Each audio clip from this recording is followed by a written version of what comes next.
and destroys everything that gets in its way.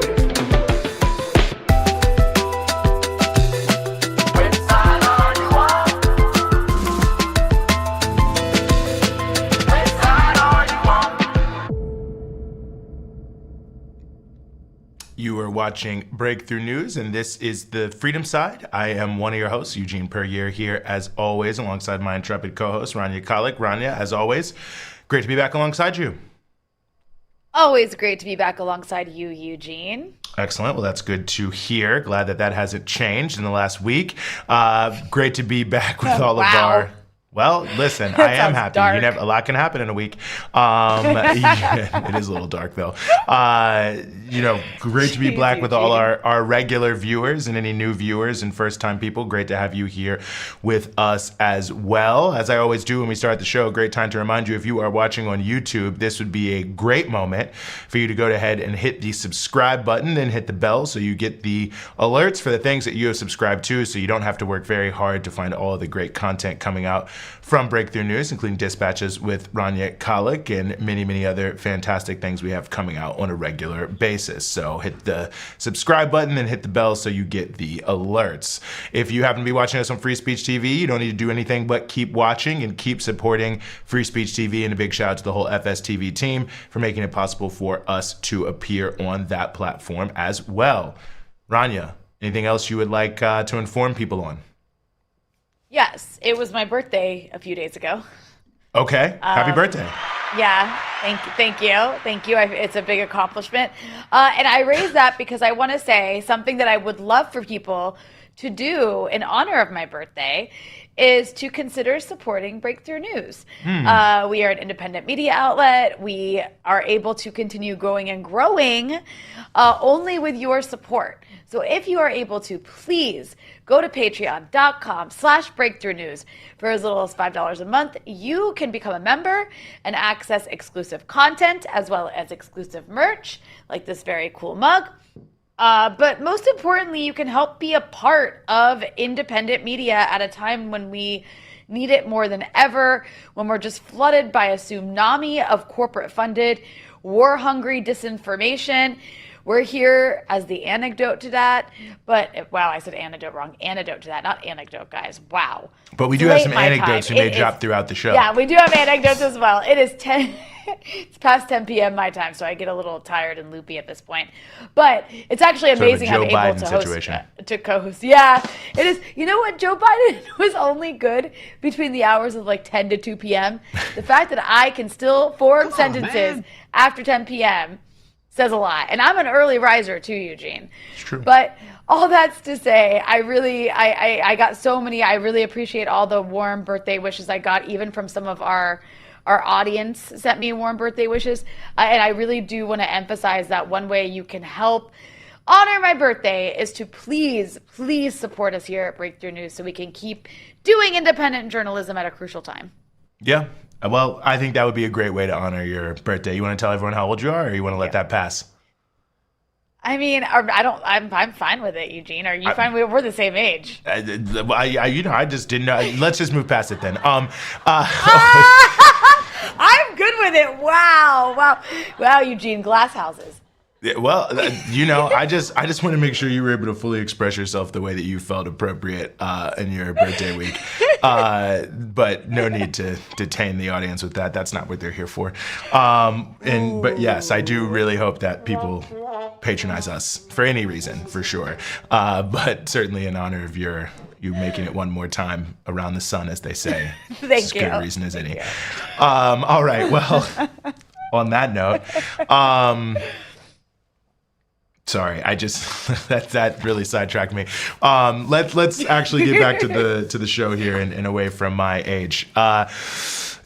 Obviously, a lot is going on in many different ways, and one of the things that recently passed was the 5th anniversary of the murder of George Floyd, just several days ago, essentially, that it just took place. And obviously, in those 5 years, not a lot has changed in policing in America, and, in fact, the number of deaths is going up in terms of the police killing people in the United States, but they are still disproportionately killing Black people and Native Americans at a very, very high rate. So to get into this and everything around it, we are honored to be joined here on joined the show once again by Davon Love, who's the Director of Public Policy at Leaders of a Beautiful Struggle.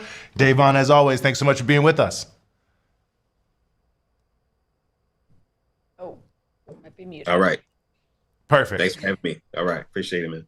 No problem. No, I appreciate you as always. And I guess there's a lot that could be said to get into all of this. I mean, the headline sort of statistic that was coming out, the New York Times did the article on the anniversary itself of George Floyd's murder, that there's been a rise since he was killed, I believe about 19% in the police murders, police terrorism here in the United States. 1,200 some odd people killed in 2024, the highest on record. And African Americans really actually over double the number of whites being killed. Same with Native Americans, about the same, and massively disproportionate to all other forms of society. So there's a lot of things I could ask, but maybe I'll just ask your top line thoughts. I mean, seeing some of these statistics 5 years on from George Floyd's murder.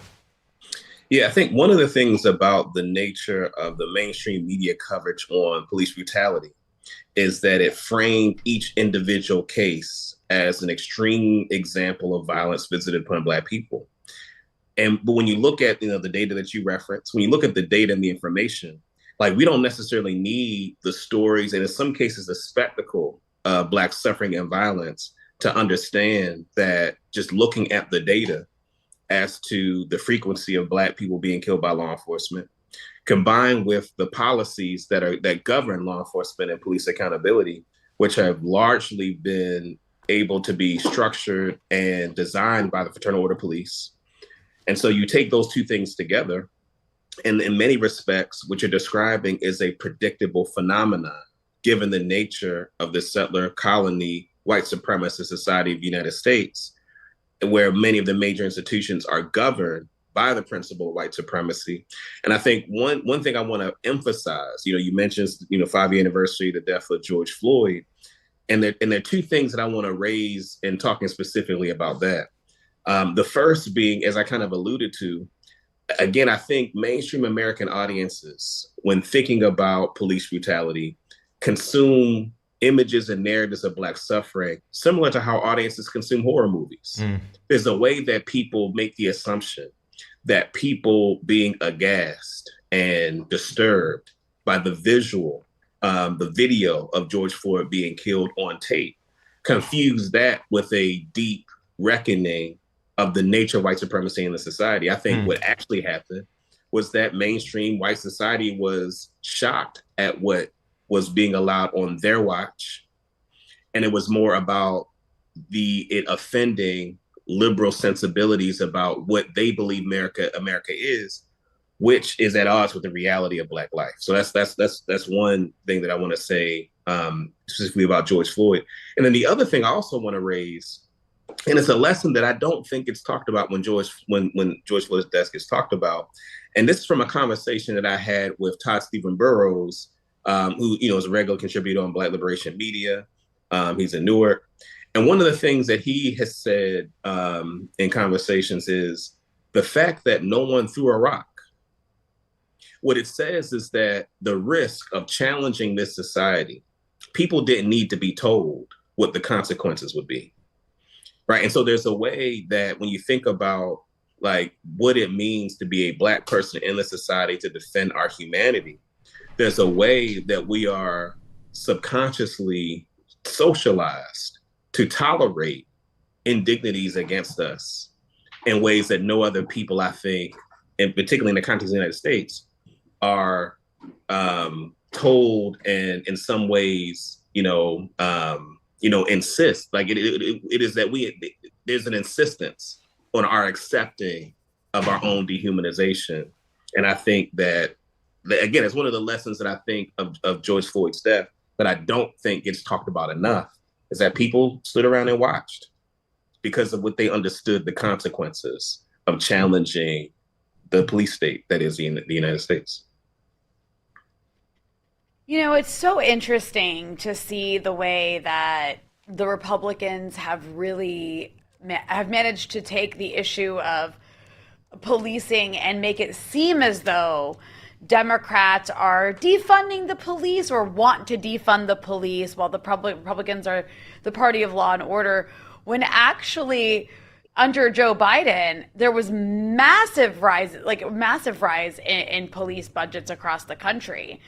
So I'm curious if you could talk about the kind of bipartisan nature of backing the police, kind of whatever they do. For some reason, Democrats, I guess because they do these like really superficial shows of reform, are perceived as this party that like will reform policing and is on the side of those that are getting shot by the cops, when actually these two parties are not that much different when it comes to police in America. Yeah, so let me talk about the Democratic Party for a second. I think there are certain issues that Democrats and Republicans agree on way more than Democrats would like people to believe. And when we think about police accountability and police brutality and the issue of it, one of the things that liberals and Democrats have mastered is the ability to appear to do something radical, using radical rhetoric, while using that for the purpose of advancing liberal reform that keeps many of the same structures that allow law enforcement to be able to brutalize us without consequences intact. And one of the frustrating things over the past several years, as individual incidences of police killings became mainstream news, again, the conversation was about the extremity of violence in those individual cases. The reality is that, you know, when we think about the way that white supremacy operates in the context of police brutality, it's not so much this like, you know, evil, vicious police officer that wants to kill Black people. What it is that there's a societal disregard for the humanity of people of African descent that then creates a context where, in terms of pushing the power that we need as a community to push back against our dehumanization, that is where Democrats largely, that's where they get off, right? Because for them, they're all right with, you know, let's talk about the importance of police community relations, right? They may even talk about more, you know, civilian inclusion, right, in certain types of police encounters. But when it comes to giving the community power to levy consequences against law enforcement for its brutality against Black people, Republicans and Democrats are the same in that regard. And a part of why the Democratic Party does that is because its base that it relies on electorally cares about it.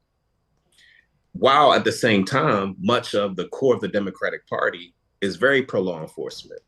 So one of the things that's happened, you mentioned the Biden administration. While the Biden administration did increase funding to law enforcement, it also increased funding to community-based violence prevention, which is good. That was something that I think was good in terms of what the party did. It's important, though, for your viewers to understand that that was the result of the fact that there's a base in the Democratic Party that made the Democratic Party do that kind of investment as opposed to just investing in law enforcement. Now, what ends up happening is many of the corporate white-led nonprofits end up being the ones that get the majority of the money.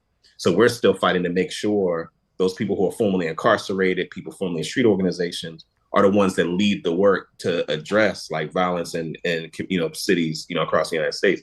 But all of that to say that, again, the place where Republicans and Democrats agree in ways that Democrats don't want people to know, to think, is on the question of giving power to communities, particularly Black communities, right, and brown communities that are disproportionately impacted by police violence, giving power to be able to levy consequences, hire, fire, financial sanctions against law enforcement. Those are the places where Democrats and Republicans end up being the same. You know, I'm really glad you raised the point of you know, where some of the money flowed from the point of view of violence interruption through the Biden administration. And I think there's sort of a, you know, both when we're talking about public funding and also I think private foundation funding, an interesting conversation there. I mean, you know, we're also 10 years, you know, recently just passed on the anniversary of Freddie Gray. And, you know, that was a big conversation people were having was sort of, you know, where the movement has gone and how much money. I mean, because that was 2015 and, you know, Ferguson had just happened and it was this grassroots uprising. And, you know, then in the wake of that, in the wake of Baltimore, I think, you know, even more so than Ferguson, the flood of money that starts coming around the country into different organizations and entities, many of which are no longer here. I mean, am I too tinfoil hat to say that that was part of the plan as well? I mean, it just feels interesting to note now we're looking at these anniversaries, 5 years, 10 years since Freddie Gray, and you know, forget even the progress made at the state level, but the maybe regression it's felt on a lot of the grassroots organizational level, despite the, you know, billions of dollars that flowed in. Yeah, I mean, it's mixed, right? I think that there are things that organizations like myself and many others have been able to do to create more mechanisms for law enforcement to be held accountable, right? So there are more mechanisms as a result of grassroots political struggle to make that happen. I think simultaneously what has happened is that there is pushback. And one of the centers of gravity where that pushback is happening in Baltimore is Sinclair Broadcasting, whose executive chairman is David Smith, who also is the majority owner of the Baltimore Sun, owns Fox 45, which is like a major corporate news channel that runs stories every day for the purposes of pushing back against many of the policies that we advocated for to reduce the harm that's been done to our communities by law enforcement, right? One of the things, for instance, that I know that Sinclair is doing is going after many of the organizations who the community-based violence interrupters, like going after those efforts for the purpose, because here's what they see. What they see, and again, this is one of the successes that's happened over the past few years, where if investing in grassroots organizations and doing violence prevention works, then that means that's less public investment in law enforcement. That gets us closer to a context where we can, you know, reduce dramatically the amount of resources spent on law enforcement, which would really empower the community and weaken the Fraternal Order of Police and the law enforcement establishment. So part of what has happened, Sinclair Broadcasting has put out propaganda to push back against, you know, the Child Interrogation Protection Act, right? To push back against, you know, the Juvenile Justice Reform Council, right? Advocating for, you know, harsher penalties for young people who are incarcerated. Right, you know, supporting the policy of requiring, you know, charges where kids are automatically charged as adults, and so there's progress that we've made, but in Baltimore and in the state of Maryland, what we're seeing is that, you know, a right-wing corporate media platform is actually acting as an advocacy organization to push back against much of the progress that we've made, you know, here in Baltimore, and it's my understanding that Sinclair and other forces are doing very similar things across the United States. So I think, so that's part of it. Now, one other success that I want to talk about, something I think is important, is connected to George Floyd. If you remember, there was the medical examiner, I believe it was David Fowler, who testified and essentially tried to say that what happened to George Floyd wasn't a homicide. Well, there were letters sent by medical examiners around the country because he presided in Maryland in the office of the medical examiner. Well, there was a press conference a couple of weeks ago, and in that press conference, the Attorney General of Maryland, the Governor of Maryland, announced that they had just finished an audit of the medical examiner's office in Maryland. And what they found, I believe the number is 36. It's around that, 36 deaths in police custody that were ruled accidental, that were misclassified, that should have been homicides. Right. So that's something that has happened recently. And so now they're in the process of reconstituting the office of the medical examiner. So it just gets, so that's one of those things where now one of the things we're calling for is, you know, more community oversight and involvement around the office of the medical examiner, because that's a place where law enforcement has traditionally been able to monopolize, you know, that part of the process of police involved killings, but it's insulated law enforcement from accountability. And it's one of those things that we would have never known had it not been medical examiners who saw the testimony during the Derek Chauvin case, who had not seen it, and it hadn't raised enough concern to put forward a letter to produce this audit. And that audit is public. I'd encourage your viewers to read that audit, because it really gives insight to many of the different machinations that law enforcement uses in order to protect law enforcement from accountability. Yeah, I mean, there's so many different aspects to that, and just one quick follow up before we let you go that I want to ask you here. Sorry, Ronnie, to cut in on you, but it just popped in my mind that something I actually learned from Leaders of a Beautiful Struggle when we're talking also about violence interruption. What has happened in Newark, New Jersey? Because Ross Baraka, of course, being arrested, by the Trump administration, being charged, all these different pieces, and this is something obviously that was related to him, doing oversight vis-a-vis immigration. But it's interesting that Newark, New Jersey, that was for so many years like the poster child of like everything is wrong there, murders, this, that, and the third, actually has had one of the most sustained reductions in murders, but then what they're doing is not being talked about or spread around the country. I was hoping you could just say a little bit about that, just given the fact that I think people have heard Ross's name probably in the biggest way they have in the past couple of weeks.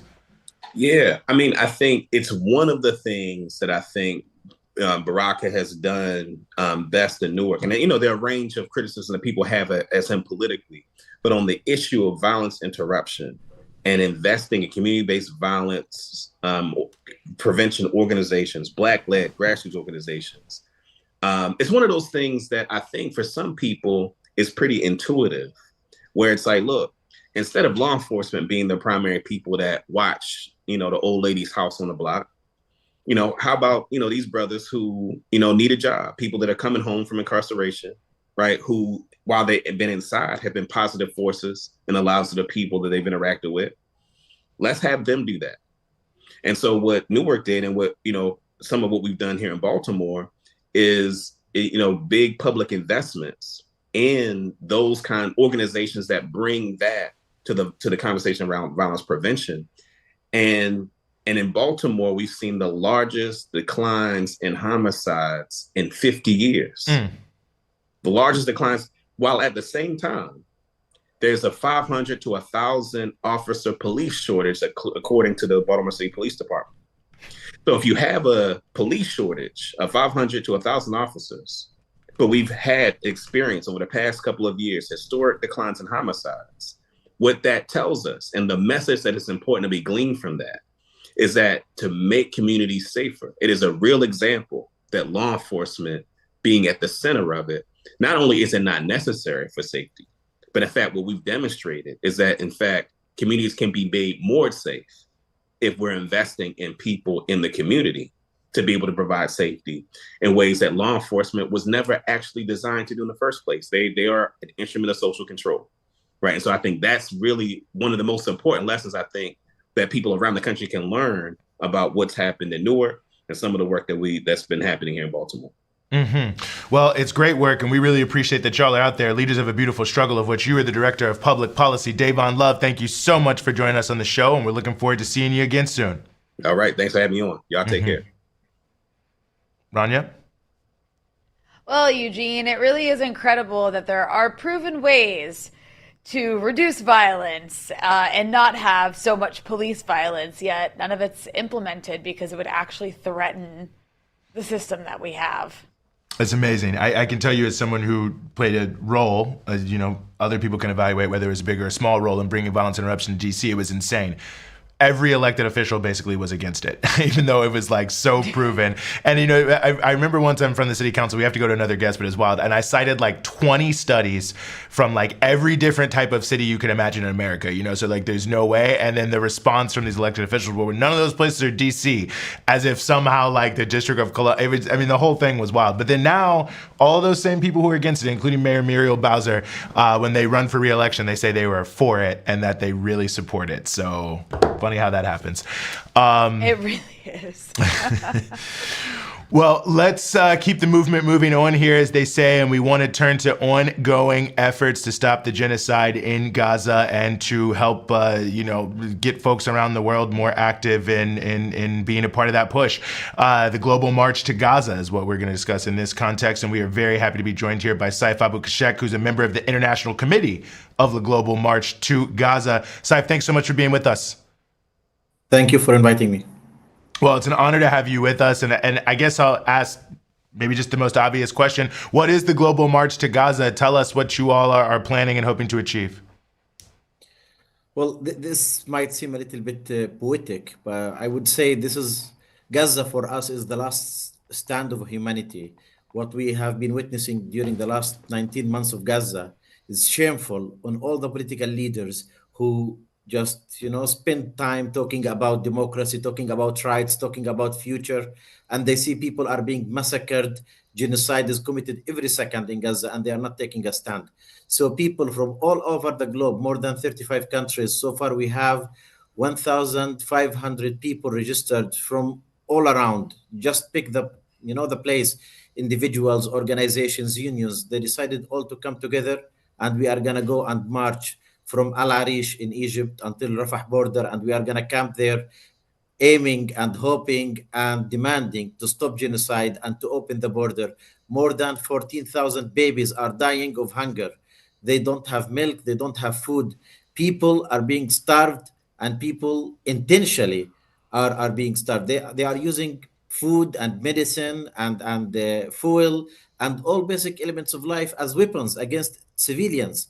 That's what it's about. There's people are standing where leaders fallen, and where they basically stopped caring and just turned their face to the other side while they see crimes are being committed. We are not going to allow that. We are going to go, we are going to march, and we are going to demand on them to stop their complicity, because they are financing the genocide in Gaza.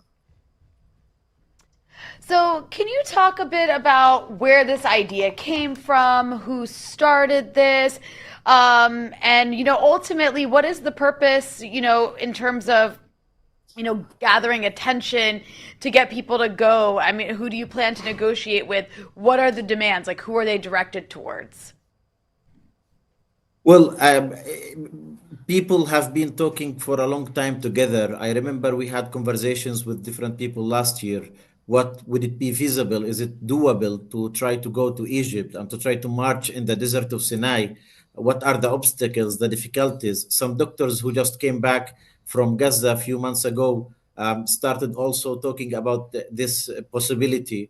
In the global coalition against the occupation in Palestine, where we are trying to build global strategy for solidarity and for direct action, and for people just to take a stand and participate actively.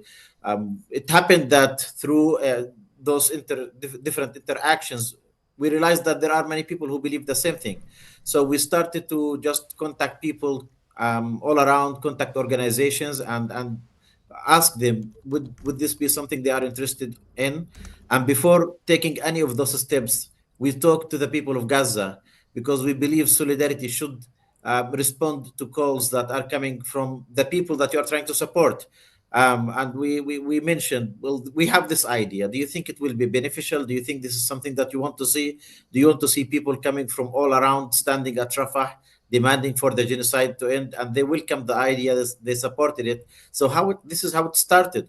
And we have sent the call, and then people just jump to participate. It's really inspiring to see like people wanting to go, taking consideration all the risks, knowing that Israel has no respect for anyone or for any law or for any convention, knowing that we have to walk the desert where their conditions are not comfortable and are not very accessible for people. And when we explain all the risks, when you explain the difficulties and the challenges, the only answer we get is there is nothing that we are going to face during this mission, during this movement, during this march, compared to anything that Palestinians have faced during the last 78 years, because it is 78 years of occupation, of genocide, of ethnic cleansing. So this is how it started. And honestly, now it's so big. People from all over the world are contacting us, wanting to support in any way. We see people saying, I can't travel because of health reasons, but I would like to sponsor someone to go in my place. And others saying, how can we support you? We create content for you, we post. So it is beautiful, because it's not only about going to Gaza. It's not only about marching through the desert of Sinai. It is about seeing how everyone is picking up the news and wanting to contribute in any way possible. And our demand is toward international complicity.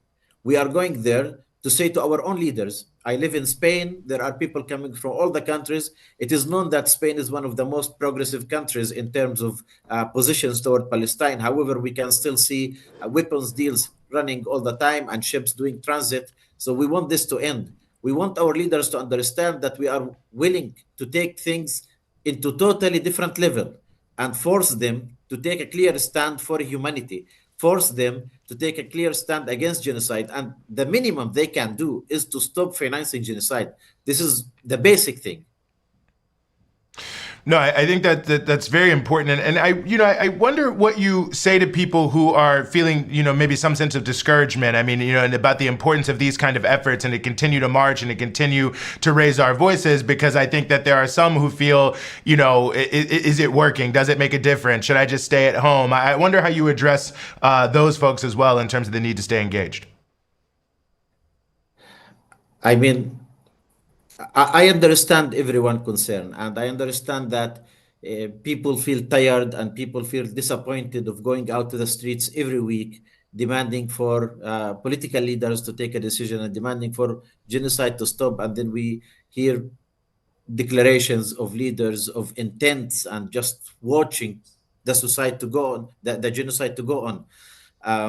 I was talking with my family yesterday because, of course, being dedicating lots of time to this, it is taking time from home and from the kids.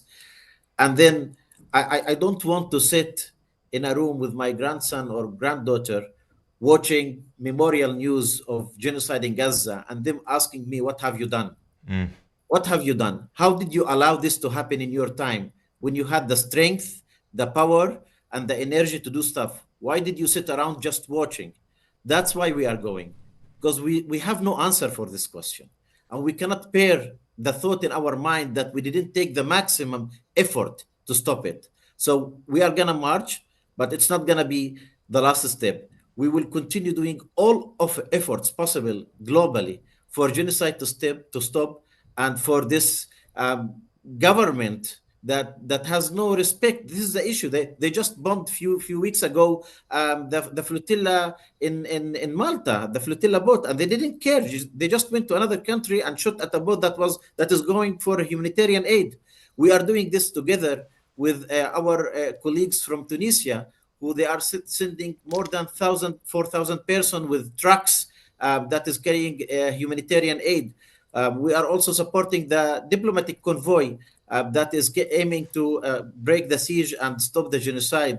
And we are being supported by the Independent Workers Committee in Gaza. So we are trying to put all of this together globally. And this is inspiring just to see the small things that people can do to support the movement. I believe everyone has a role, and the ones who are staying in their own countries doing different type of activities, they are not less important than the ones who are willing to go. Everything is just brings together the global effort we need to do to stop genocide. And for those who are watching or maybe considering going and being a part of this, how can they? Like, somebody wants to join, what do they do? So please go to the website, marchtogaza.net. We have made there a list of countries around the world where you can click on the name of your country. It will take you to a Telegram group where we are locally organizing in that group, providing all the information, the logistics explanation, the steps of an application that people needs to fill, requesting to join, and then we will get in touch with them, provide all the answers. Also, we do local Q&A because we understand it's not just marching outside your street. You are going to a different continent, a different country. So people needs information, and we are there to provide this information, answer their concerns. And we have so many people in those groups, many of them, for one reason or another, they are not able to travel, but they want to be there and they want to support in a way. So even if people don't think that they can take time off so soon, still please join the movement, and there are stuff for you to do to support this global effort. Okay, well, we're going to continue to follow this and continue to watch this very important initiative. Saif Abu Kashek, who's a member of the International Committee of the Global March to Gaza, thank you so much for joining us here on the Freedom Side. Thank you. Rania? Well, Eugene, I look forward to seeing how that plays out, and I think it's really important that people do everything they possibly can. As states fail to act, many continue to be complicit. I mean, at this point, any country, which is the majority of countries that are still trading anything with Israel, are, in my opinion, just complicit in this Yeah. genocide. It's horrific. So we've reached that point where, yeah, people, it's great that people are kind of doing what they can in their own capacities. And you know, also what's wild, Eugene, is like, it makes me think about the Gaza flotilla. There was an attempted Gaza flotilla that tried to sail off to Gaza from the coast of Malta, like what, a month ago or a few weeks ago. And the Israelis sent a drone to attack it, and it was in European waters. And like the media didn't even cover it, which is just more media complicity. I mean, it's just insane.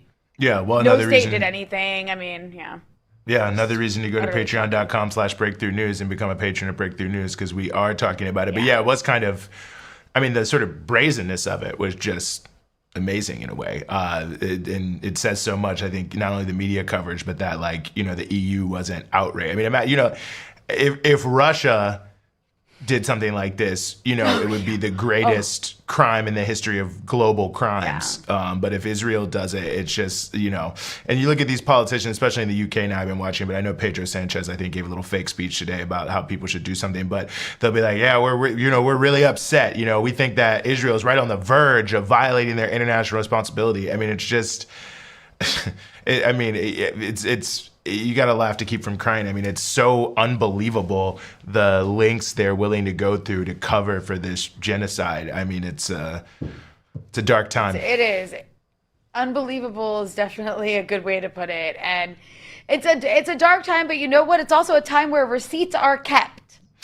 There's a true. receipt. That is true. And you know, listen, the history of the Palestinian movement, of course, is up and down, like all movements for national liberation. But the struggle and solidarity with Palestine has, you know, been a cradle for all sorts of, you know, popular movements and networks and committees and people over the years who've come together around Palestine and continue to organize around related issues and have been able to build powerful, you know, popular forces that can, you know, push back on these governmental entities that refuse to do anything. So yes, it'll be very interesting to see what happens with the March for Gaza. We'll continue to cover it. We'll continue to bring you information as it goes on. I believe it's June 11th through the 20th. So we will keep our eye on that as well. We now want to turn our attention to a related issue, and that is the ongoing, or I don't know if I should even call them ongoing, but the sort of ongoing, off and on, whatever you want to call them, talks between the United States and Iran about the possibility of whether or not to have some sort of deal, or whether or not this will collapse into an even greater conflict between the two nations, which of course many American foreign policymakers really want to see happen. So to discuss this and perhaps more, very happy to be joined here by Assal Rad, who is a historian of the modern Middle East and a non-resident fellow at Dawn. Assal, thank you so much for being with us. Thank you for having me. Well, it's an honor to have you here with us. I guess here's my first question is where do you think things stand? I mean, how realistic does it seem? It seems like the two parties are pretty far apart, especially in terms of what the U.S. demands are on Iran. So, I mean, does it feel like the sort of horizon of a deal that maybe about a month or two ago seemed possible is receding, or what do you think there?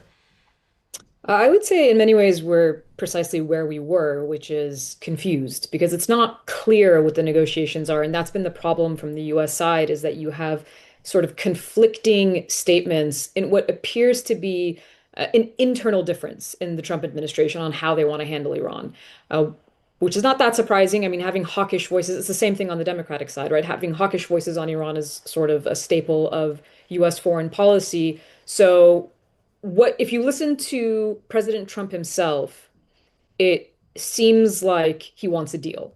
That's the language that he continues to be using. And that's the same signals you're getting on the Iranian side. I think, you know, the Iran's foreign minister, Abbas Araghchi, really summarized the basic conflict of how you would get a deal or no deal. He tweeted something like, if it's very simple, no nuclear weapons equals a deal, no enrichment equals no deal. So this is one of the impediments that we're working on. Of course, there's going to be layers of impediments. That's the other part I think people fail to understand, is even if they reach an agreement, there are legal impediments on the American side to actually give Iran the sanctions relief that would theoretically be promised to it in a deal that would then see limitations to its nuclear program to prevent it from having a nuclear weapon. Now, a deal between the US and Iran might go beyond what the original JCPOA was. It might be more limited than what the original JCPOA was. But the problem in trying to sort of predict the current situation is that there is not consistent messaging from the American side, but there is at least positive messaging, you could say, from the president himself. So we'll have to wait and see. I mean, it's not a great answer because it's not an answer, but that's because we don't have the details of what they're discussing. I will say, if the Iranian side is engaging in discussions, they would not engage in discussions that would place them at zero enrichment. That was precisely what the deal breaker and the non-starter was under the Bush administration in the early 2000s. And so this is a point that's been emphasized over and over again. Now, how they resolve that issue, that's something that we can discuss more. So what you're saying is you don't have a crystal ball, but so I guess we'll just have to take that.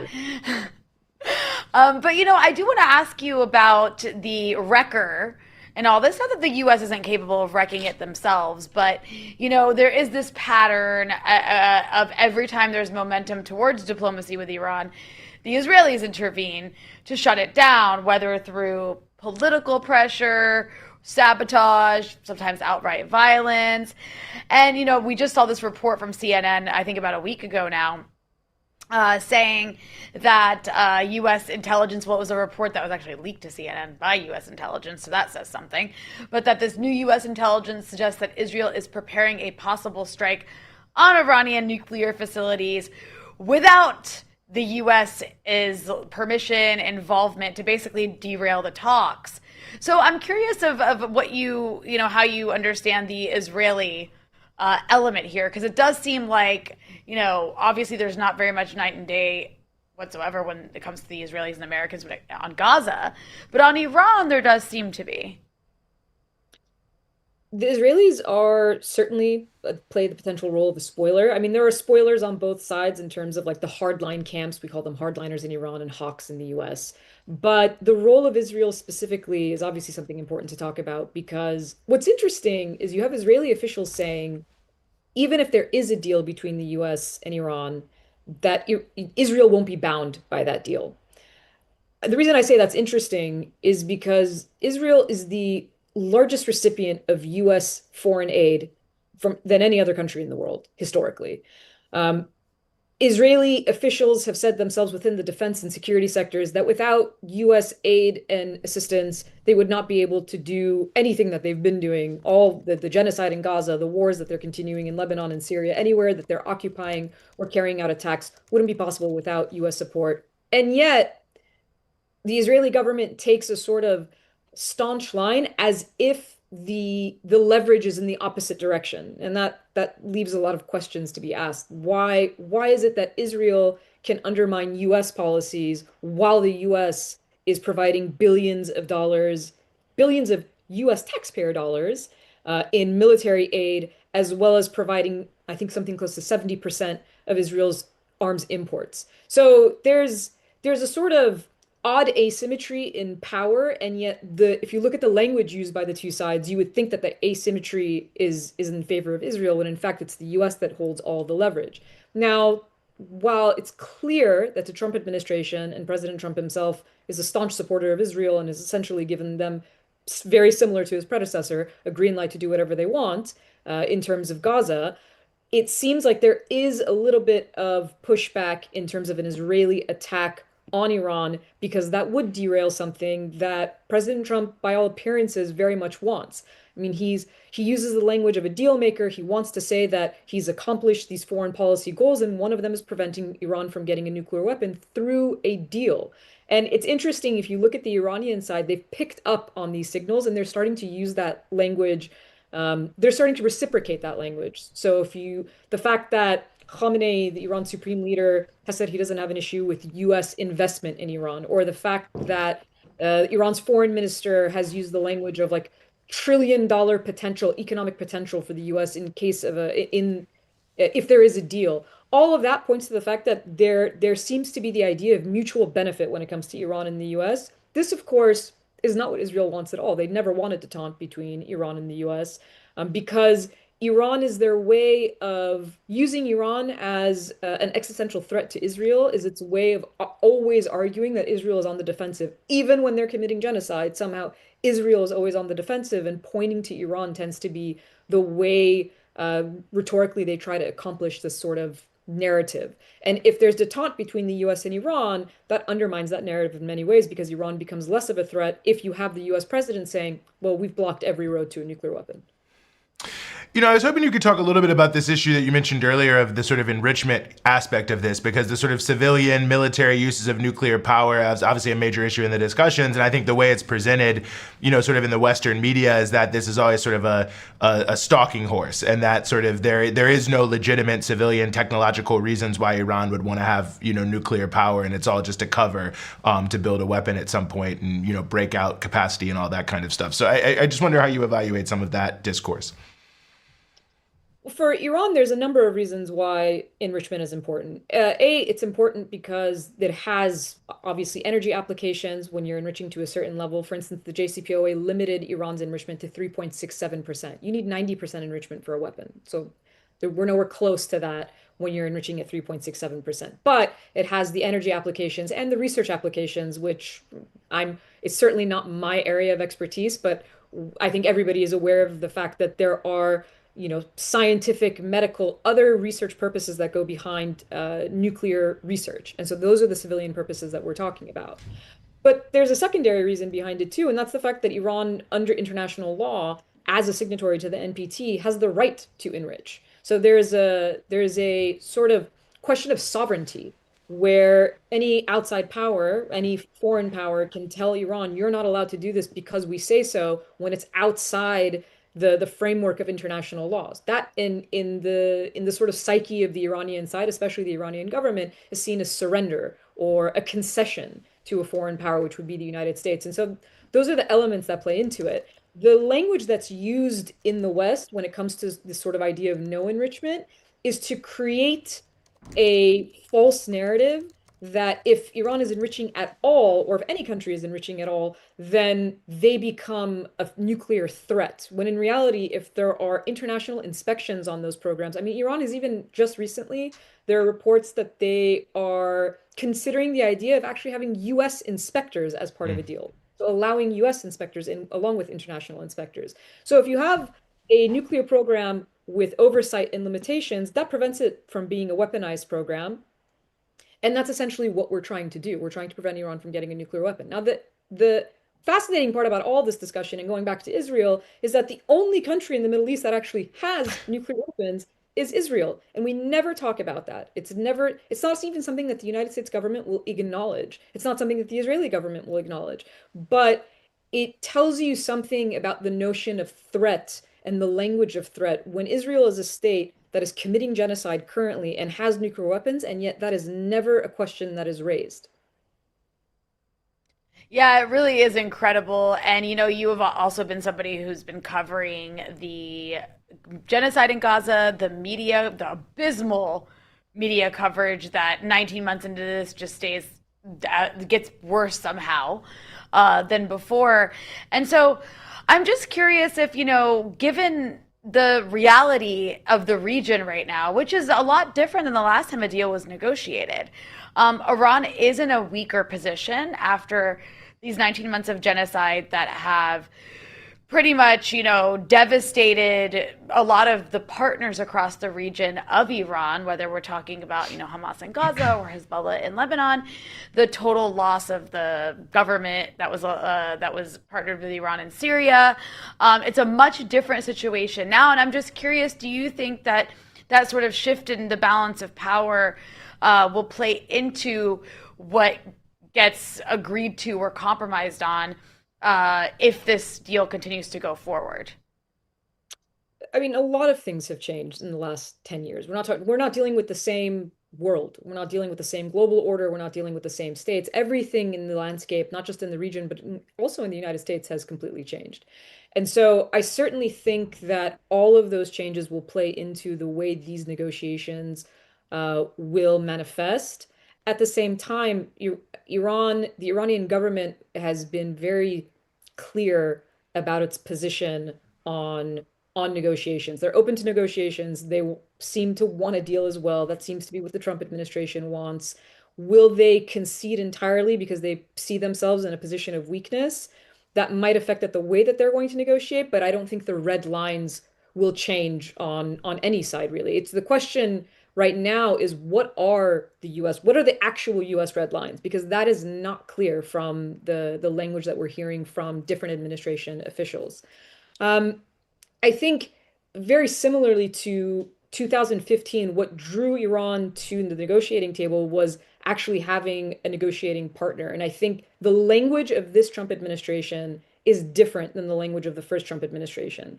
There's more sort of optimism and discussion. I mean, you can hear it in the way that President Trump talks about it himself. It's not that he doesn't have a hardline position on Iran, he clearly does. But at the same time, there seems to be actual space for negotiations, and less of a maximalist approach. And if that continues to be the case, then I think there is space for some kind of resolution between these two states, which are really the main parties, right? This is supposed to include Europe, but essentially the negotiation is between Iran and the United States. Mm-hmm. Well, a lot to follow and a lot to continue to follow, and we certainly will. And we really thank you for helping us sort through all of this. Assal Rad, non-resident fellow at Dawn and historian, thank you so much for joining us here on the Freedom Side. Thank you for having me. Mm-hmm. Rania? Well, Eugene, we'll have to wait and see what happens, but certainly it would be very beneficial for the entire region if there were a deal that were actually reached, because a deal would mean more stability. It would lessen the likelihood of a hot war. And after, God, this region is just, it needs some quiet and stability at some point, and also some economic breathing space as well, which was what a deal would allow in the case of Iran because of all the sanctions. Yes, it could lead to interesting things. When, the recent meeting with the top Saudi official there, the defense minister, I think it was, with the supreme leader, and the supreme leader said, we can share some of our, I forget exactly what he used the phrase, but basically, I mean, Iran is they got a lot of economic problems. They got a lot of advancement too. So just sort of suggesting that, the 2030 vision in Saudi Arabia, and there's something similar in many of the other Gulf countries and many of these places, that there's a lot of complementarity actually in the region between Iran and these other countries if they were able to work together. But obviously there's a lot of factors. So we'll just have to see how it goes. But let's see. I'm somewhat hopeful. I mean, I watched the thing with Steve Witkoff on Tucker Carlson's show, and it speaks to, I think, the entire basis of Trump's peacemaking. If you listen to what Tucker and others have been saying about it, is like the country is in such a bad situation, the United States, that to go to war with Iran could actually end up being catastrophic. Like, not only might the United States lose, but that could actually, lead to domestic unrest that could, I don't know, they probably think leftists will take over the country. So, it's like a lot, but this rhetoric is sort of cuts through a lot of the Trump administration. And I think people look at it as like peace, but I think the perception is that it's not necessarily peace. It's like we need to reload, but we have to have some period of quiet to do that. So, I mean, that's a nefarious reason why they would cut a deal with Iran, but nonetheless, I do think it raises the possibility of it. And I think when there's always a possibility of peace and relations, you can always build on that and hopefully grow it, especially through people-to-people contact. So, yeah. You all right over there? Well, I would add what. Yeah. Can you hear? My microphone was just doing something weird. I want to make sure. Okay, you sound great. The chords was. Thank you. Good. No, it freaks me out. One of the chords is being a little funny. Anyway, I also want to add though, like when it comes to the issue of the sanctions relief, which of course sanctions should be lifted completely. The U.S. should not have the right to economically strangle countries for political purposes. It kind of sounds like a form of economic terrorism to me. But I know we have another guest to go on to, but I just wanted to note that the U.S. is about to lift all sanctions on Syria. It's announced it's going to. And that was after they got what they wanted in Syria, which was a change in regime. And it just shows you, because the new regime in Syria, it's not like a human rights loving regime. It's not like suddenly democratic. Nobody's elected them. They don't plan to have elections anytime soon. I mean, the whole argument was we have to sanction Syria because Assad is evil, committing human rights abuses, killing his own people, and doesn't have democratic elections. Well, now there's a new guy in charge. He's a former ISIS emir. His forces are killing a lot of people based on their identity. And that sounds pretty bad to me. Doesn't really respect human rights in that case. And then also there's been 0 elections and there's no plan for elections, at least for 4 years. So no one's voted for this guy. But sanctions will be lifted because politically we're okay with this. because this is somebody who's willing to normalize with Israel, who's willing to give U.S. access to their oil, and who won't participate whatsoever in any sort of resistance to imperialism, or at least is saying they won't. So in the case of Iran, I mean, I just think people need to recognize that all of these sanctions that we have on the Iran, that, you know, there might be some sanctions relief of Iran compromises on a nuclear deal. It's the same thing. If tomorrow Iran were to be like pledge allegiance to America, they could be as corrupt and as anti-democratic and as human rights abusing as they want to be. Those sanctions would be lifted immediately. Yeah. Just like the government before this one, the Shah. Do whatever you want. Yeah. Kill whoever you want. Torture whoever you want. Was he not democratically elected? Is that what you're trying to tell me? Another show for another day. Let's keep the movement moving forward here. We are very happy to be joined as we continue the show talking about the draconian cuts to, you know, good things that help poor people in America by the Trump administration. We are very honored to be joined here by Dr. Ben Becker, the editor-in-chief of an outlet you may have heard of, Breakthrough News. Dr. Ben Becker, thank you for joining us. Always a pleasure to be here. Well, thank God for that. Thank goodness, yeah, wow. Could you imagine? So as you know, Ben, we're now in the moment. The big, beautiful bill, as Trump called it, has passed the House. There's now some discussion in the Senate, but it's basically just a discussion of like, you know, you're going to cut off one arm or the other as it concerns this, or one arm or both as it concerns the social safety net. So it seems no matter what, it's going to be pretty bad. I mean, there's a lot here, but I mean, maybe just like top line, I mean, what is really happening here? Like, what are they actually proposing to do, trying to do? What should people be worried about and perhaps pushing back on? Well, look, if you're rich, it is definitely one big, beautiful bill. It's like a wish list for the ultra rich. And I'm sure they've spent the last week clinking champagne glasses because they've gotten pretty much everything they ever wanted in this one bill. But it's, I mean, in a phrase, it's probably the largest wealth transfer in human history, from programs, policies, budgets that are set aside to help alleviate childhood hunger and poverty, food insecurity, the lack of healthcare in this country, and just giving it right back in almost equal measure to the top 1%, the top 20%, really the top 0.1% is the biggest beneficiary, and back to the corporations, making, you know, really permanent the Trump tax cuts of 2017 for corporations, but then extending another $500 billion in sort of goodies in permanent tax cuts, while the programs that many people have come to rely on just to survive, not live in large, just to survive, are going to be destroyed. And I'd say the politics of this, the reason why they feel they can get away with this is because there is very minor tax cuts for everyone. So if you're in the bottom 20% of the population among the poorest, you're going to see an extra $90 in your in your tax savings. If you go up to the next 20%, you're going to get, you know, like $650, and then the middle 20%, you're going to get $1,290. And so some people say, okay, I got an extra $1,000 or $1,200 over the course of a year. That's an extra $100 a month. Thanks, Trump. You know, like that's the thing that they're banking on. But of course, if you were reliant on any federal programs, or if the cost of healthcare is going to be soaring and there's no longer any subsidies for that, or many other ways in which this negatively impacts the economy of working class people, it starts to resemble really a three-card monte or a shell game, where you know how those games work when you're walking down the street and there's somebody who has the three cards, or they're hiding the ball under one, and they make you feel like you can win some money.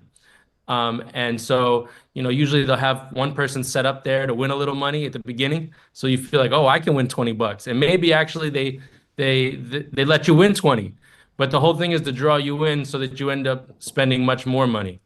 And that's really what this is, a very elaborate shell game that's being played, where, okay, some people will see some tiny little savings. Tipped workers will see no tax on tips potentially if this goes through. But again, if you're not raising the minimum wage for tipped workers, or if Tipped workers are also losing their Medicaid because they're already so low wage and they have to pay out of pocket for all of their healthcare expenses. It's a net loss. It's a net gain for the corporations, but you feel for a moment like you have a little extra money in your pocket before the con man rips you off. Yeah, I mean, I think you just broke a lot of hearts by exposing that the game is rigged. The game with the ball underneath one of the three things. But There's anyways, often like a that is pickpocket handy waiting behind you too. So while you're distracted, they can like rob. It's like Oliver straight to your Twist. but pocket. it's a great no, it's, I mean, it's a great way to put it though, because it's such a scam. But of course, this bill doesn't just attack the poor in the many ways you just described, and that's just a handful of ways. I mean, these are really programs that people use to like for basic survival.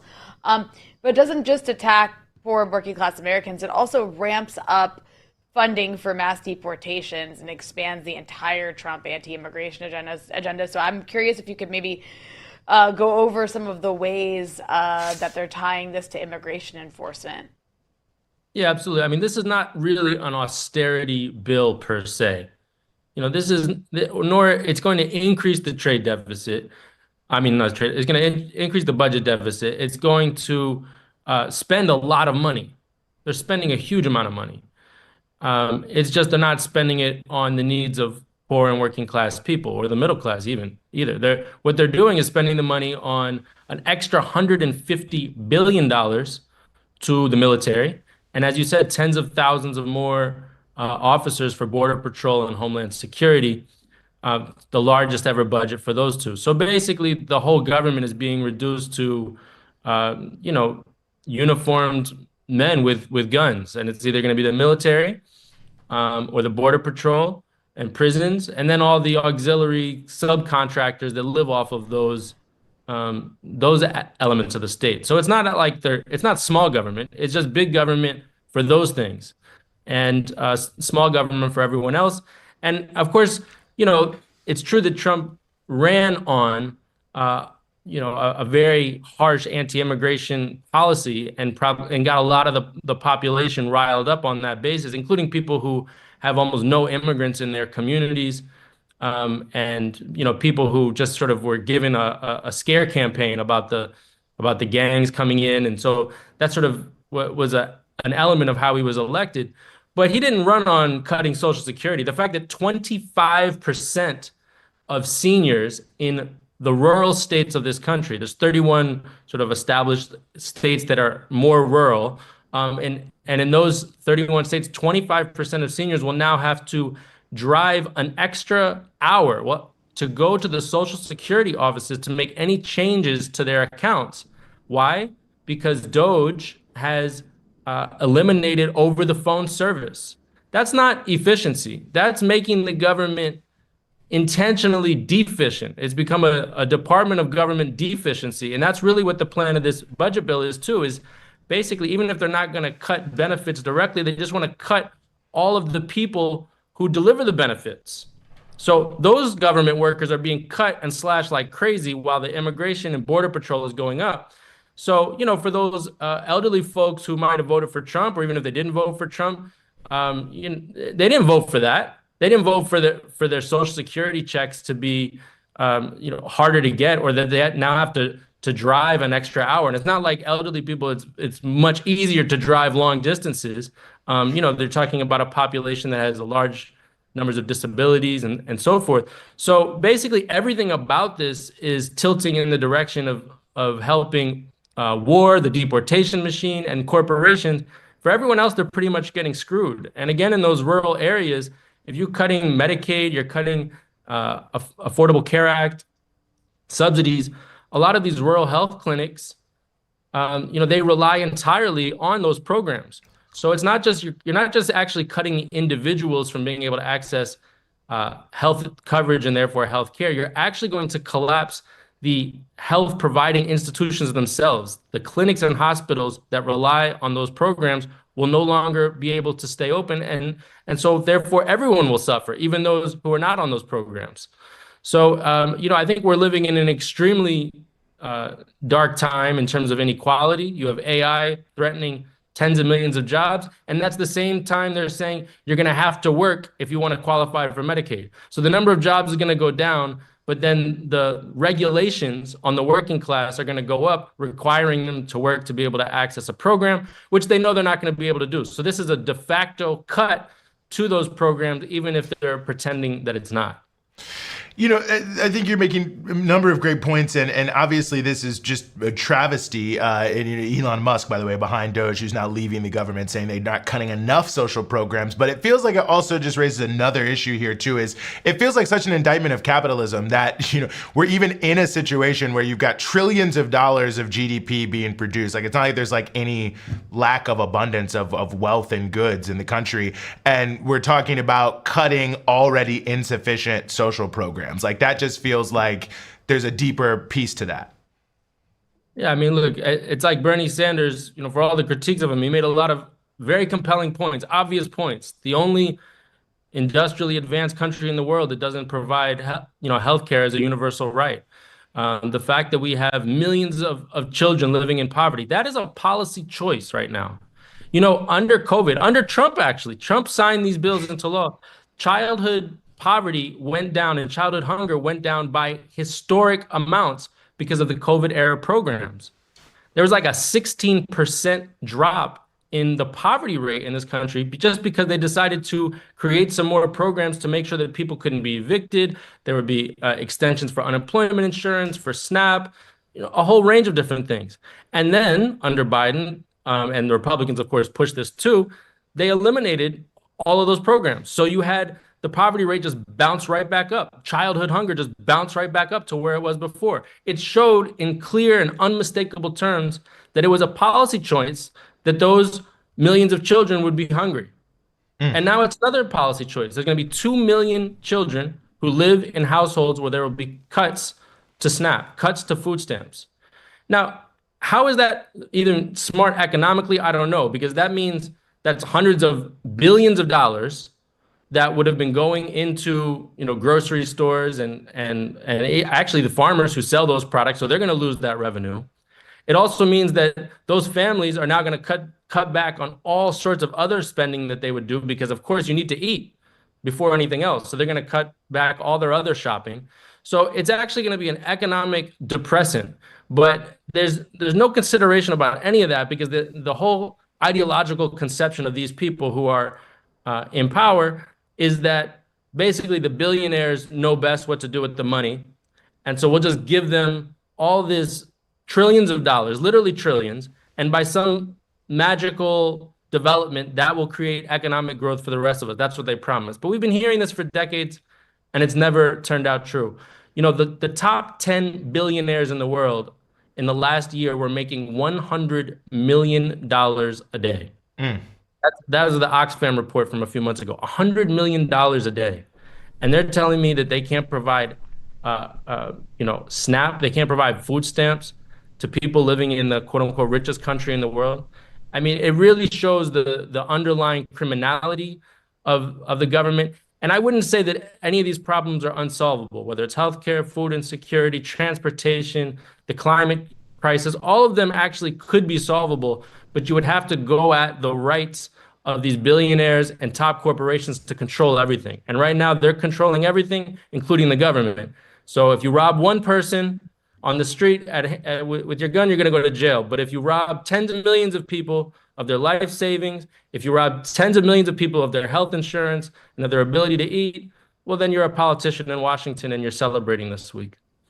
Yeah, that's for sure. They actually rushed to get this bill out, cutting this so that they could go on vacation for Memorial Day. So it says a lot. Well, Dr. Ben Becker, as always, very illuminating. You are the editor-in-chief of Breakthrough News. Thank you so much for joining us here on the Freedom Side. Thanks. Rania? Well, Eugene, there's a little pushback against this because Democrats actually were trying to rally against it. We always talk about the fact that I watch so that you don't have to, a lot of MSNBC and CNN. Yeah. And I saw the Democratic Congress, members of Congress making the rounds, going and doing like hits on MSNBC and CNN and explaining why this is like bad for the American people. And the thing is, like, yeah, they're right. It's bad for people, but they're like not offering any like critique of the system. They're just like giving, because they can't attack the system, because at the end of the day they are a part of it. This just goes a bit too far for them. So it's like you have no real lively opposition inside the halls of power that are speaking to like the things that Ben just said. And it's a real big problem. So like, I don't know, it's like worst opposition party in history. Well, I might be wrong, but let me have this one for now. I will. I'm going to let you have that one. way. They're obviously doing a very bad job. I mean, they had the Build Back Better bill when they controlled both houses of Congress and the presidency that would have increased money for all of these programs. And they not only failed to pass it, their own party tanked it. Yeah. So, Yeah. I mean, and everyone like blamed Joe Manchin and Christian Sinema, but like they were just playing stalking horse for about 12 people in the Senate who also were against it. They just didn't want to lose re-election by being openly against it. So they just played the bad guy. And, you know, then both like retired and checked out, and I'm sure are making huge sums of money now. But yeah, they had the chance, they didn't do it.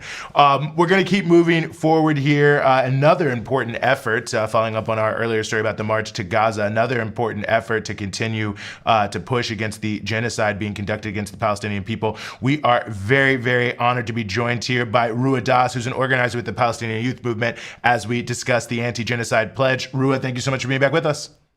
Thank you for having me.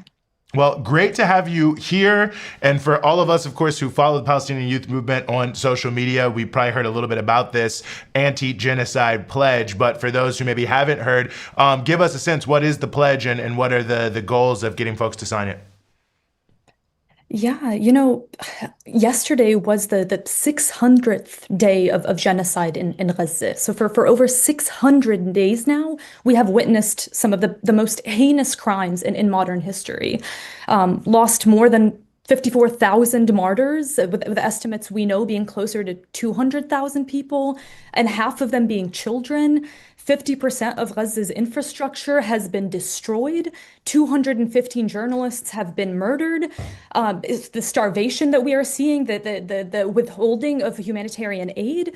So just all of these absolutely horrific things that we have continued to see for 19 months now. And on the 600th day of genocide, the U.S. completed the 800 plane load of bombs and ammunition to Israel. So Israel and the U.S. have inflicted a level of mass destruction that is almost unfathomable. And we, the people, the majority, the masses of the world are tired of living in a world where we open our phones and see children screaming in pain as they're being burned alive. And ultimately, like, that is what this pledge is about. The anti-genocide pledge is a promise to stand with Palestine, and not just in words, but in action. It's a promise that despite, how many lies they tell, despite how long they prolong the genocide, despite how they try to repress the grassroots movement, we're not going to forget Palestine. We have pledged to make a lifetime commitment to upturn the very system that has made this genocide possible, and upturn the very system that has allowed it to continue. And so it's a lifetime commitment to raising our voices, to protesting, and to holding governments and corporations and institutions accountable for their role in supporting the Israeli genocide, occupation, and colonization of the Palestinian people. But importantly, it's also a show that the masses stand with Palestine and are united under the demands which are at the center of Palestinian liberation. This pledge was launched by a coalition of Palestinian organizations and individuals in Palestine, in the Arab world, in the diaspora, all united around the key demands, which are the foundation for national unity. Demands such as denouncing the genocide against the Palestinian people, denouncing the use of starvation, opposing Israel's occupation of Palestine, supporting an immediate ceasefire, affirming the right for Palestinians to return to their land, demanding an arms embargo, and of course, calls for the liberation of the thousands of Palestinian political prisoners that are being held by Israeli forces right now. And so, and we launched this pledge last week, and in just 1 week, 18,000 people across 118 countries have already pledged and taken social media by storm, with dozens of organizations posting about this pledge. And signatures include really prominent leaders, people like former Palestinian political prisoner Omar Assaf, Sanat Daqqa, who was just imprisoned today, the activist journalist and wife of the martyred political prisoner Walid Daqqa, Carlos Latouf from Brazil, Imam Omar Suleiman from the US, leaders from South Africa and Chile and everywhere. And so thousands from all over the world have declared that they are unequivocally in support of Palestinian liberation and in opposition to genocide and to Zionism. I think it really is a testament to just how big of a gap there is between governments like in the US and across Europe continuing to fund and arm this horrific Israeli genocide in Gaza and, increasingly in the West Bank as well. Whereas people across the board are opposed to what Israel's doing. And I mean, this pledge is one of many ways that it's demonstrated. And I'm just curious, what does that contrast reveal about the gap I just mentioned between political elites and the global public? And I'm really asking you this because I think it's worth highlighting, because I think people start to feel like everything is so futile, because nothing seems to have shifted, right? Israel's still getting all these weapons and endless supply, all this support, but actually the majority of people oppose this, and that matters. Absolutely, absolutely. I mean, as you said, Western countries have refused to acknowledge the overwhelming global support to end the genocide. Mainstream media has tried to downplay and distort the truth and minimize the massive size of the global movement, and silence the voices in the streets. They're trying to portray Palestine and the Palestinian movement as a fringe movement, right? To isolate us from the masses of the people. But we know the truth. We know that our movement is a people's movement, and the people have taken it upon themselves to fill the void that is left by these supposed guardians of human rights, right? And these government, state actors, and much of the Western world that has remained complicit or silent. And so people are taking this and taking the matters into their own hands. And there's been a visible shift that has moved from tens of thousands of people pouring into the streets into targeted work that attempts to end the flow of weapons, get aid into Gaza, and release Palestinian prisoners. So in recent months, we've seen the global movement for Palestine take bolder and braver steps. For example, activists got onto the Gaza Freedom Flotilla, risking their lives to deliver life-saving humanitarian aid, only to be targeted by the Israeli drone strike. International organizations, I know y'all just had SIF on. International organizations have launched the March to Gaza, with hundreds planning to travel to Egypt and march to Rafah in a couple weeks in order to demand the flow of aid. For over 7 months, a grassroots people's embargo against Maersk, the largest shipping company in the world, has taken logistics and the logistics and weapons industry by whirlwind. And so I think all of these efforts are a reflection, right? They represent a growing popular demand that everyday people have now committed their lives to. And this is an end to the genocide, an end to the occupation, and a full rejection of Zionism and imperialism. And because we've seen all of these efforts, right, we already know that the world stands with Palestine. This pledge, the anti-genocide pledge, is how we record that. It's how we quantify it. It's a historical record of the world's mass rejection of Zionism and the mass movement that has risen up in this moment. It's a people's record. I mean, it's how we are writing our own history.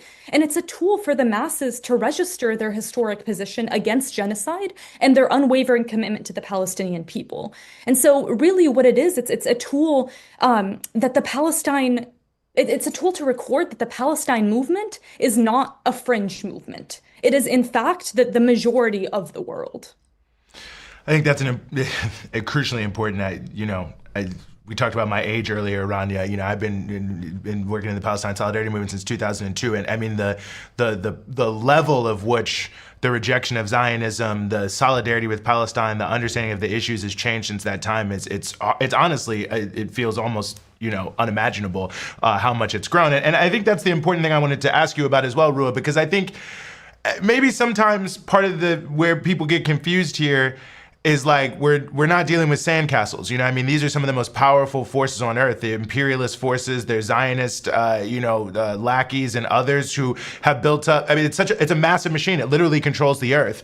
And I think sometimes maybe we discount how important things like this pledge, like a march, like a flotilla, like a divestment campaign, like something like that sometimes can seem small in the scale of so much of just terrible things we're seeing, are actually crucially important steps forward against an enemy that an opponent that I think many people felt could never be moved 1 inch and would control the narrative in every possible way, like they have for many decades.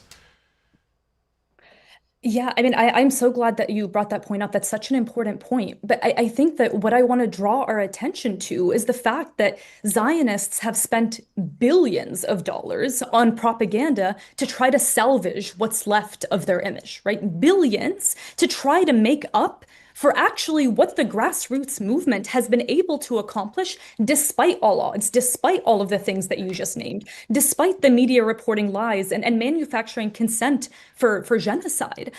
The anti-genocide pledge, I think, is important because it is a direct confrontation with Zionist attempts to erase the mass character of our movement. You know, a few months ago, the Israeli government allocated an additional $150 million for the foreign ministry for quote unquote diplomacy efforts, right?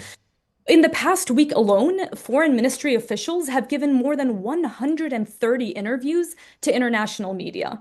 Since the beginning of this year, the ministry has held over 25 briefings and press conferences for foreign outlets, compared to just 4 throughout all of 2024 and none in 2023.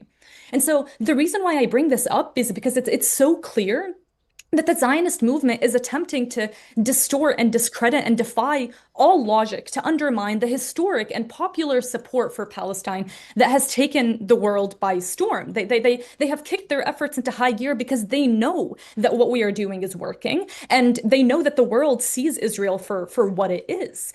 And so we need to employ our own tools to counteract this and to counteract these efforts and this money that's being poured into this. And it's easy for us to do that because we know that the truth is on our side, right? And we know that people see that.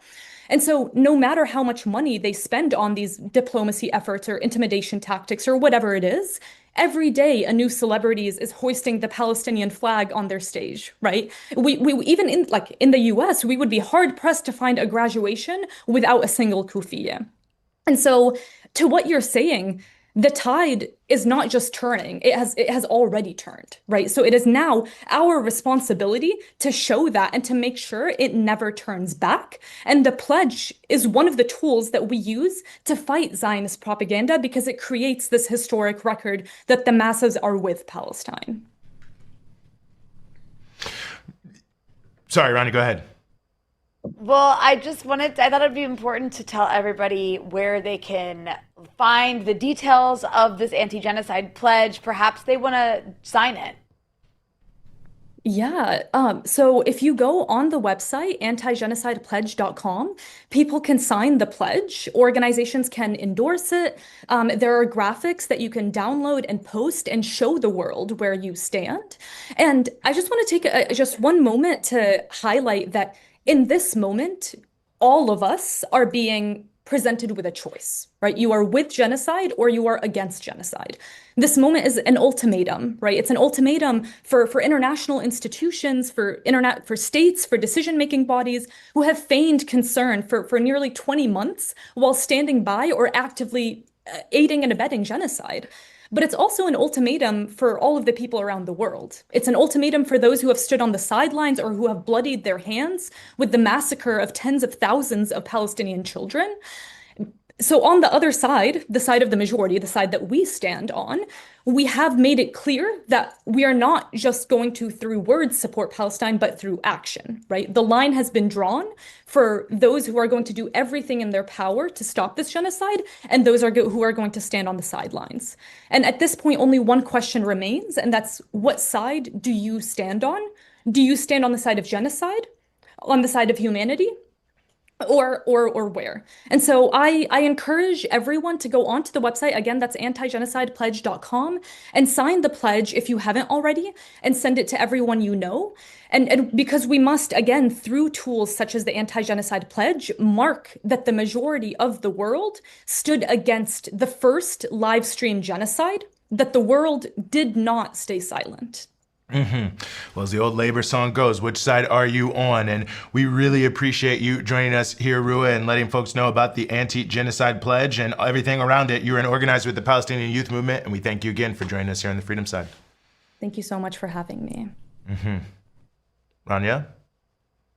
Well, Eugene, I think it's really important for people not to fall into despair and to keep doing everything they can to oppose the genocide in Gaza. Yeah, I mean, you think about somebody like Frederick Douglass, who is an escaped slave who fought against slavery, and it took decades, multiple decades, for things to happen. The struggle against colonialism in Africa, against apartheid. I mean, we've talked about this on the show many times before.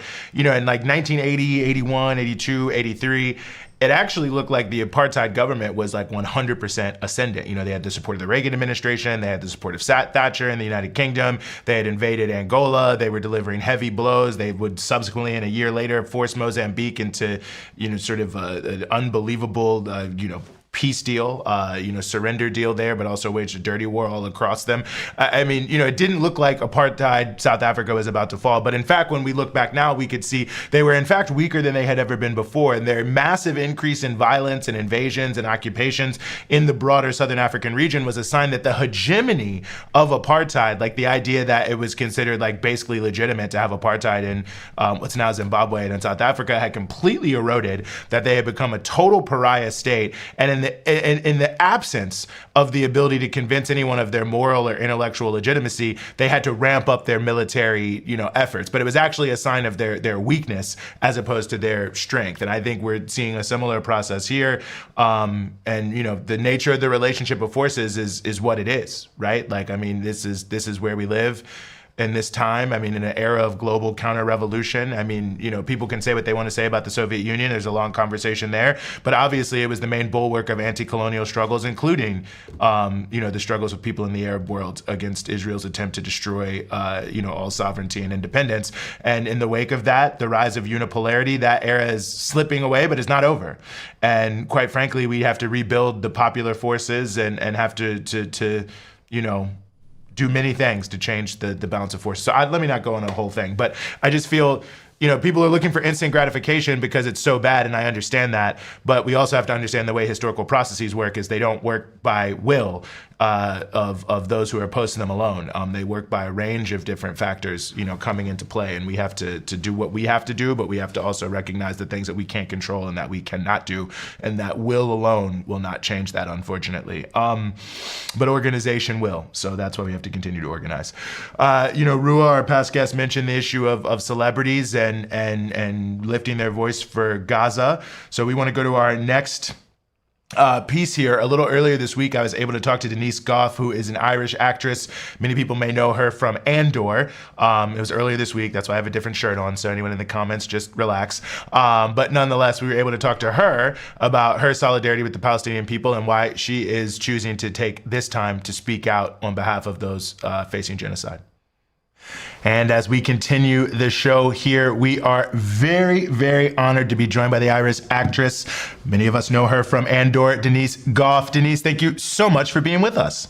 Thank you so much for having me. Well, it's great to have you here. And, I'll start with maybe what seems like a pretty obvious question, but why speak out about the genocide in Gaza now? Why is it important for you to use the platform that you have? Well, I've been, since October 7th, I only joined Instagram a little before then, and I'd always had a real issue with Instagram. I find it really difficult, and so I was trying to use it for like promoting work that maybe wouldn't get seen or whatever.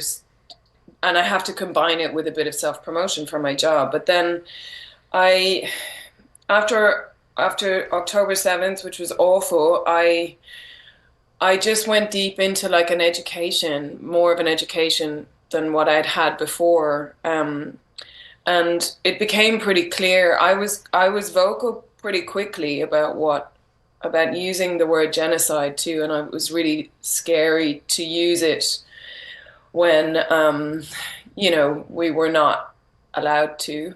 It feels like now there is a bit of the tide is turning a bit, and people are less afraid to speak up, and I think that's down to the kind of groundswell of people deciding we've had enough.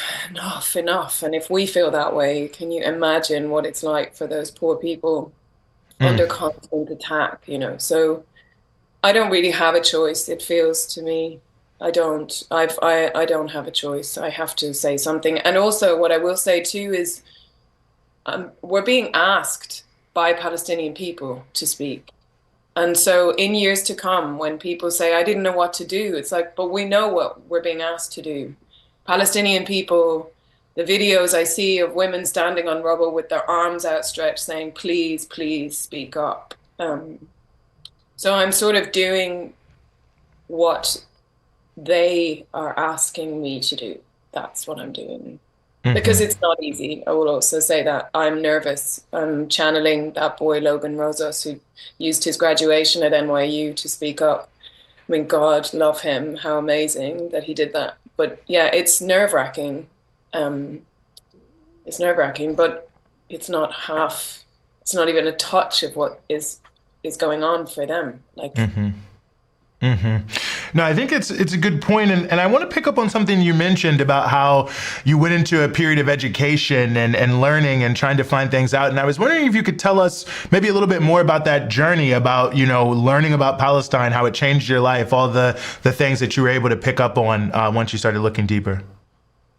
Yeah, so I had done a film when I was 23 called The Shooting of Thomas Herndal, or maybe I was 24, and it was about a young man who was killed by the Israeli army, I think 30 years ago.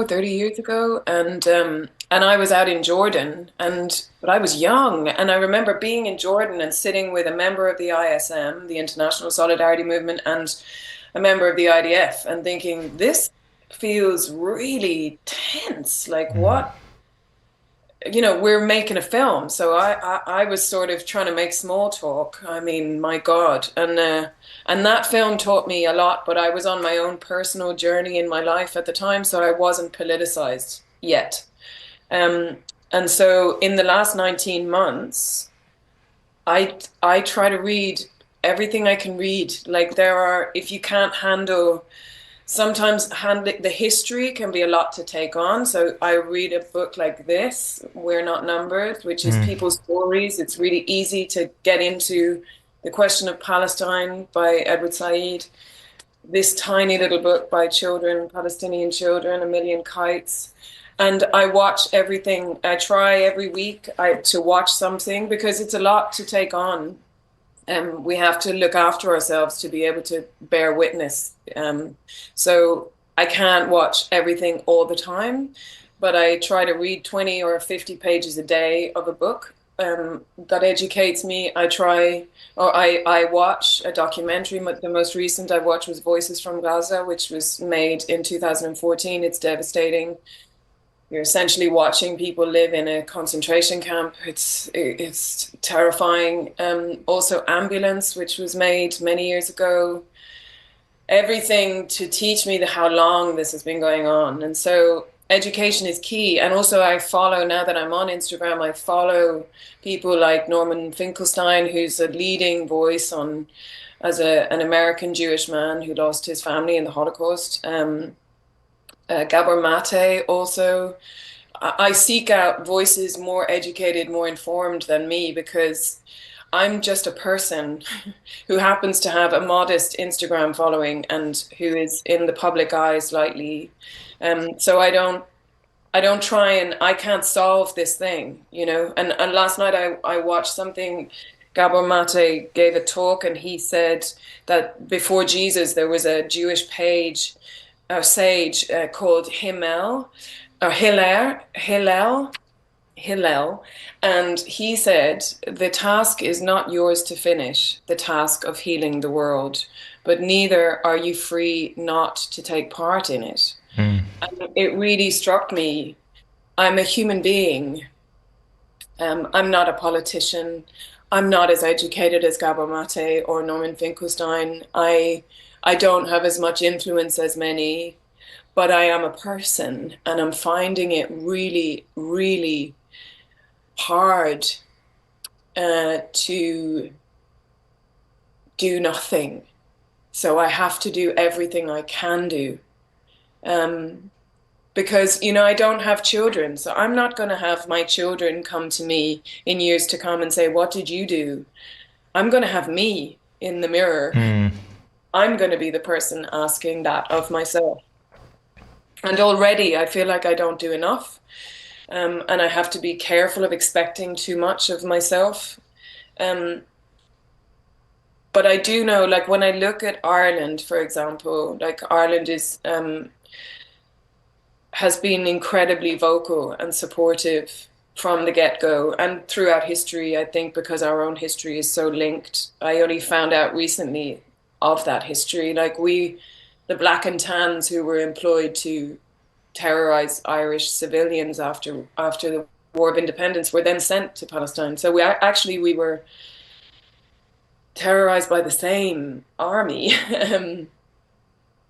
So I'm really proud of the power of, and also they can serve as an example. The Irish society at the moment are serving as an example of what can happen when there is a groundswell of people. They have not let up, and as a result now the Irish government are taking action. Concrete action, because we're hearing a lot of words, aren't we? We're all hearing these words, and I'm grateful at least we're hearing the words, but people can change things, but we need people. And I feel like I said, social media totally freaks me out, but if I'm going to use it for self-promotion, then I also have to use it for the promotion of the rights of other people, you know. And yeah, I'm talking a lot. No, listen, it's totally fine. And I also want to say I really appreciate you holding up the book We Are Numbers. And of course, I'd be remiss if I didn't recognize here Rifat Al-Arir, who is a part of the We Are Numbers project. We Are Not Numbers project. And it's an important book. And I also just want to shout out those folks because they've played a huge role also in building solidarity between Black people here in the United States facing racist police terrorism, the George Floyd uprising, which we just passed 5 years of. They've raised that issue in Palestine so much, so many of those young writers and artists and others. That's also something to that when the Black Lives Matter movement took real came up again a few years ago after George Floyd, like we were asked by people of color, as white people, we were asked to educate ourselves, to stop asking people of color to tell us what to do. We had to do it. And I believe a lot of us did do that. We read the books. There's always more to be done, of course. But what has been difficult, I think, with this situation is that my fear is that people don't do the same for Palestinians. You know, we have the books available. We have the documentaries. We have the evidence of what is going on.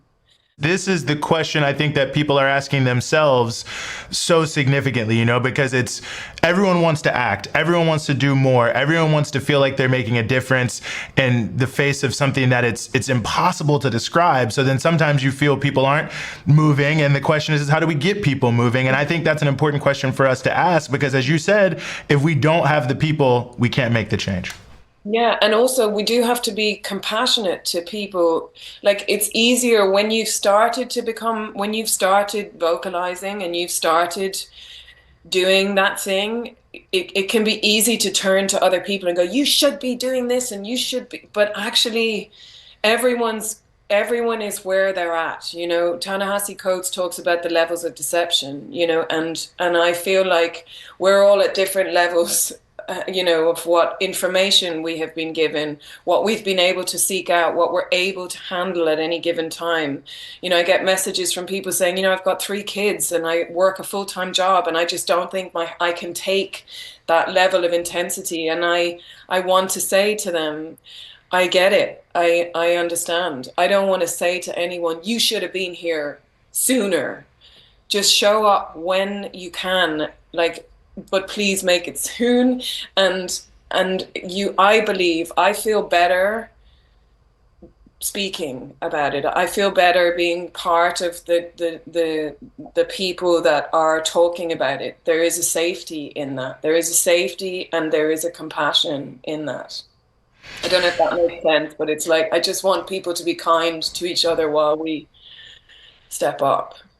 No, I think it makes perfect sense. And it brings me to, you know, one of the things I wanted to ask you about as we start to close out here. And that is maybe a message for fellow artists, because, you know, we're seeing, you know, obviously people like Kehlani under significant attack, you know, Kneecap, also Irish in a similar situation. We're seeing all sorts of people who are in the cultural realm, cultural workers, a lot of pushback. But at the same time, we're seeing maybe more figures from arts and entertainment speaking out than we have in the past. So, you know, as someone who's in a similar space, in a similar world, I wonder just how you speak to those folks, those who are artists as well, wondering about how to use or if they should use their platform. There's a huge fear, and I share that fear. I'm sitting here with you and my heart is racing. I'm really anxious.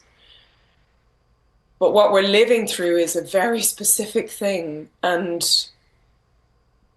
I have to believe that regardless, I have to believe that I will find the people that I'm meant to be working with. It's like the difference between the gang and the tribe, you know? Maybe the gang are going to shut me out, and maybe the gang are going to cause problems for people, but the tribe won't. The tribe will find me. You know, I will find my people through this by speaking up for what I believe in. I'll find the people that I'm meant to be with. And I've been broke and all of those things before. I don't want to be that again, but if that is the price I have to pay for standing on the right side of history, then I'm gonna have to pay that price if that's what comes. So it's okay to be afraid, is what I'm saying, I guess. We're all afraid, but we can all help each other with that. You know, we can help each other with that. That's so important. If that's like helped people to come forward or not, I just know that it's better to be on the right side of history. Yeah, no, I think that's right. I think and you know, listen, there's a saying about some of these things: when you put yourself out there, if you're not a little afraid, then that's when you know you're in trouble. Because if you're taking a risk, it's good to know you're taking a risk and not to be doing something, you know, just to be doing it. But yeah, I appreciate that. And just to finish, it's like, isn't there a quote like, speak even if your voice shakes? Didn't somebody say that? Like, it sounds right. If I don't know who it is, but whoever it was, they were very sound of mind when they said that, because I think that's the most important things. And I think this has been important. And I really appreciate that we have found you, that you were willing to find us here and Breakthrough News. And Denise, we really, really appreciate you joining us here on the show. Thank you so much. Thanks. Rania, you're muted. Of course I'm muted. That was such a lovely interview. Yeah. That was such a lovely interview. I really appreciate her voice and everything she said. And I feel actually inspired when I hear people are like reading We Are Not Numbers. And I know people are reading We Are Not Numbers, but to see that it is moving people in that way, and just other things, like, I mean, she mentioned Gabor Mate and Norman Finkelstein, and there's probably a bunch of other books she's read and other people she's listened to. And I mean, all of these things matter. It's like all of this matters. Independent media matters, guys, too. Like, I don't think I should underestimate the power of platforms like this one and others that are able to bring those kinds of voices. I actually interviewed one of them today that I'm super excited to come out. It's probably sometime next week. Who I feel like is one of those people who, when people hear from him, it like really radicalizes them and teaches them a lot. And then people go buy his books and they go down the rabbit hole and they learn so much more. So all that's to say, that was a fantastic interview. Well done, Eugene. And I love to see people from the entertainment industry using their platforms to speak out on the most important moral issue of our time. Indeed, and thank you to Denise. That will bring us to the end of our show here, Rania. Before we get out of here, are there things you would like for our viewers to know? Yes, I want people to remember to smash that like button, which I forgot to say at the beginning. We got past that. There it is. Helps boost us in the algorithm. And I also want to remind people that we are an independent media platform and we are able to bring you all of the excellent journalism and content that we produce because of support from our audience. So please consider going to patreon.com/breakthrough-news and becoming a member for as little as $5 a month. You can help support Breakthrough News.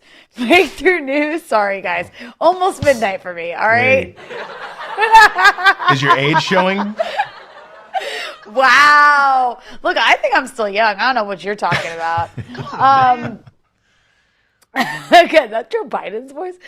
But seriously, I really do. I'm joking about this, not joking about why you should become a member of Breakthrough News. Super important to support independent media so that we can keep helping inform people about the reality of this world. Indeed, and shout out to John Blackman, who just donated $20 in the chat. That'll do it for us here today on Breakthrough News on the Freedom side. But for myself, for Rania Khalek, for the whole Breakthrough News team, we will see you next time.